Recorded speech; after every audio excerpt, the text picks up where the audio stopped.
My name is Sofia Tantono, and this piece is called Home While Sick. I must have looked like a fish as I stared at her with mouth agape, unable to move my arm to receive the small box she handed to me. It was a different flight attendant. She was touched by the same mild beauty, but the blonde of the previous flight attendant had been replaced by the brunette of this one, and her face was firmer. Placing the box on my tray, I opened it with the wild fervor of a hyena sinking its teeth into an antelope's juicy flesh. I was sure one of the bugs crawling around with the greenish lasagna was gawking at me, while I searched for an edible spot uncolonized by patches of hairy mold. Overcome by the evil stench that wafted from this corpse of a meal, I closed the container and let my hunger sink into the depths of my stomach for its quiet, pathetic death. Ladies and gentlemen, this is your captain speaking, said a crackly, distant voice.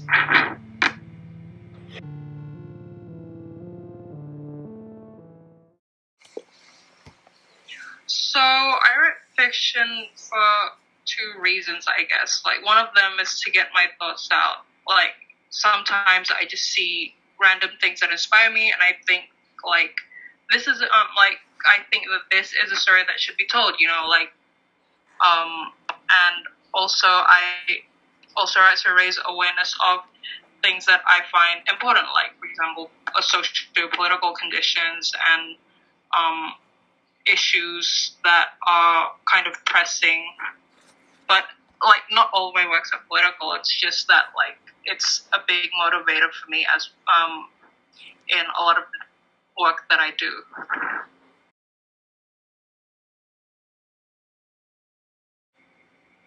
Okay, so this story was actually taken from a dream that my friend had, where, like, he was in a plane and I don't remember what happened in the dream. Honestly, it was like a while ago, but I do know that it was a plane ride and the air hostess was one of his childhood friends, and I honestly didn't take inspiration from that dream to write it word for word in my story.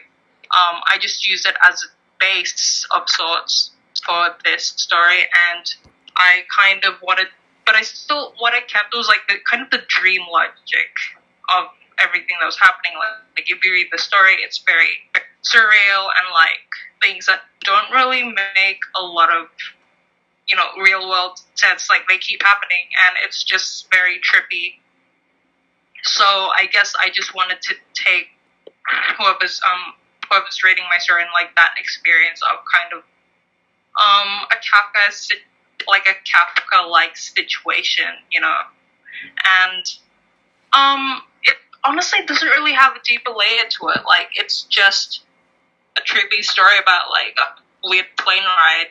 Like there's no metaphor or anything, no symbolism. But I guess if anyone reading kind of wants to take kind of like a deeper meaning to it, that's fine, because I can see like why I can kind of see like why people might interpret like a different meaning to this, and like if that's fine. It's just that there's no actual deeper meaning for me anyways.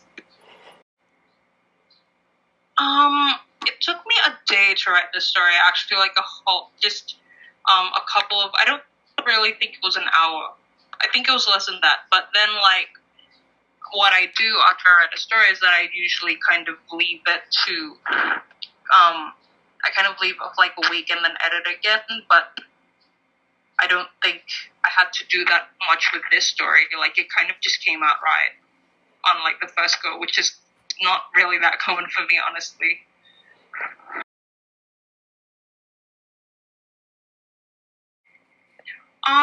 So my tips for writing fiction, and I think this can apply to like a lot of fiction, like it could apply to short stories or novels as well, but one of my tips would be just, it's not an exact science. Like writing fiction is not an exact science, so don't treat it like that. Like everyone has different processes that they need to follow. Like, some people have to write daily, some people do well with like not that much practice, and like there's no right or wrong way to do it. Like just find a method that's right for you and stick with that. Like, don't feel pressured to do what everyone else does. And also, another tip would be just don't be scared to suck, basically. Like, just get your story out there. Don't think about rules like, don't tell but show and stuff like that. Just when you're doing your first draft, just get it all out, like format it all out. Don't think about whether it's good or edit it or anything like that.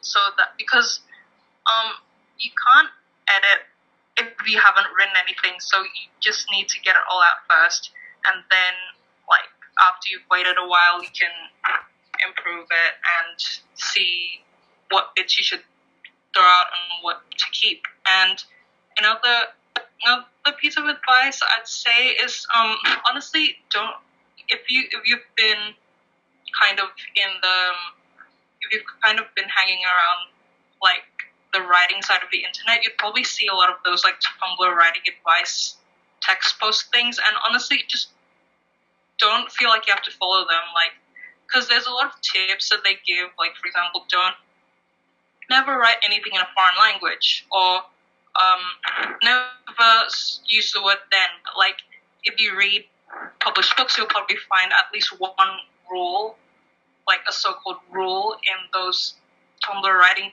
advice things that has been broken by at least one published work. So I would suggest, instead of looking up like advice posts and stuff, to just read like what's out there, what's published, so that you can see how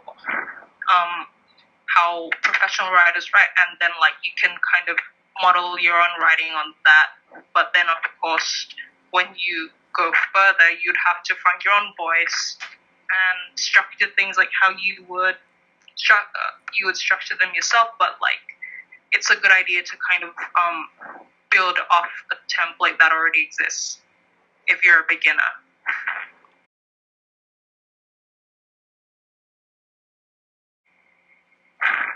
See, I was thinking about this question, like, when I first saw it, and, like, I struggled to find one exemplary piece, so I think I'll talk about two, actually. The first piece would be The Lottery by Shirley Jackson, and I really like that. I really like that story because it subverts expectations. Like, it starts off very normal, like it's just a village, having some sort of festivity, and it's like you don't expect anything to happen. It's just very kind of mundane and regular, and then like the ending hits you like you did. Like, I don't think you'd expect it to end like that, the way that it started.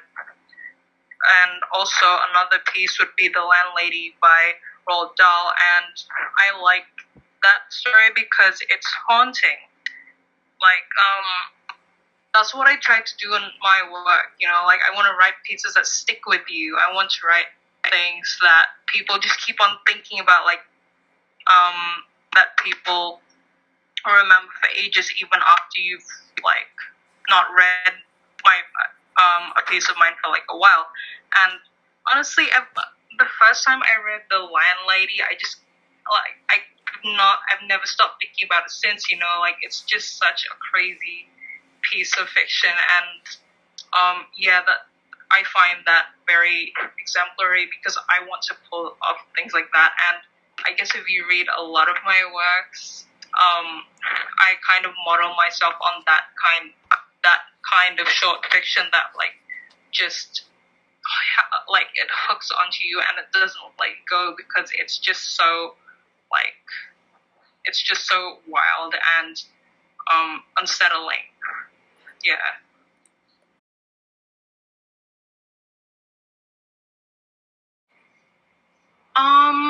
I would say that one thing you should not be afraid to do if you write in a non-native language is to, like, don't be afraid to use terms from your own language if it's needed.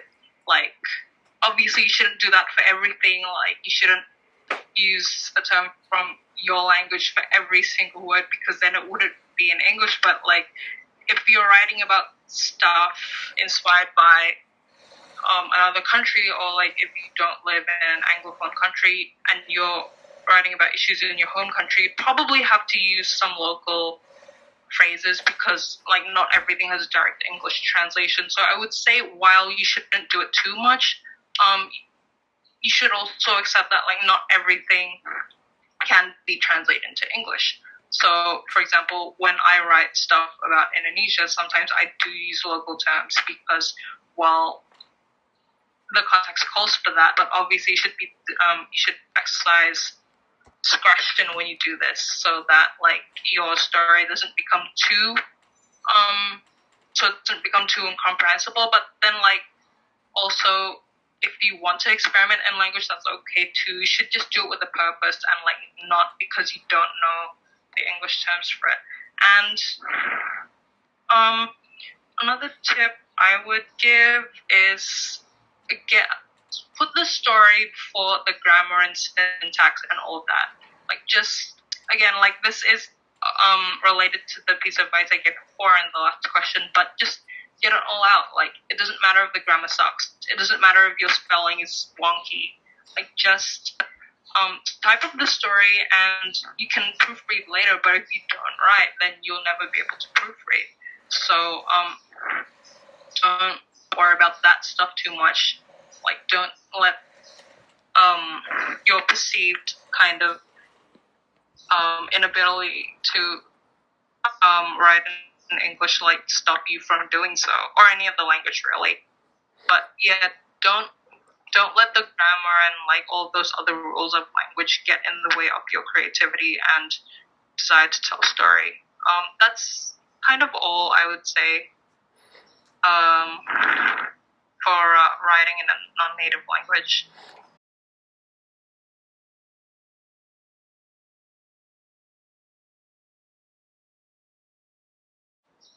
Oh yeah, sure. So in July, I'll have a new story coming out. It's called God's Eyelashes, and it's gonna be out in a magazine called Neurological.